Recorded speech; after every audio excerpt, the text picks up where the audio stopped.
ঘৰখনৰ চলাবলৈ মানুহে আঁচনি বনায় এই বছৰত আমি কি কৰিম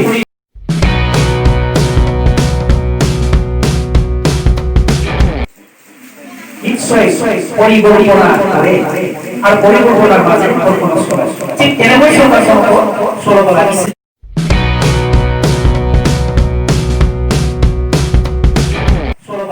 কিন্তু ঠিক তেনেকৈ চলাব নাপায় সক্ষম হ'ব মানি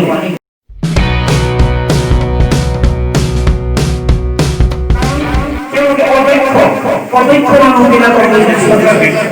আৰু যদিও আমি যদি সুবিধা দিয়া হয় আগত দিনৰ আমাৰ যে মাটিৰ ভেটিৰ যে কথা কয় এই মাটিৰ ভেটি বা আমাৰ আগৰ পইচা এই সমস্যাটা এটা থাকি যাব এইখন আমাৰ মাটি যে বিটিচিৰ মাটি আপোনাৰো মাটি আমাৰো মাটি ইয়াৰ উন্নতি যদি কৰিবলগীয়া হয় তেতিয়াহ'লে আমি এইখন ঘৰতে থাকি ইয়াৰ মাটিৰ মাজত থাকি আমি নিজে পৰিকল্পনা কৰিব লাগিব আমি নিজে চিন্তা কৰিব লাগিব তেতিয়াহ'লে আমি এইখন আমাৰ মাটি বচাব পাৰে এই বিটিচি বচাব পাৰে এইখন আপোনাৰ বচোৱা এই মাটি বচোৱা যদি আপোনালোকে ভাল চিন্তা কৰে ঠিক তেনেকৈ আপোনাৰ মনৰ বেদনা যদি মানুহৰ যদি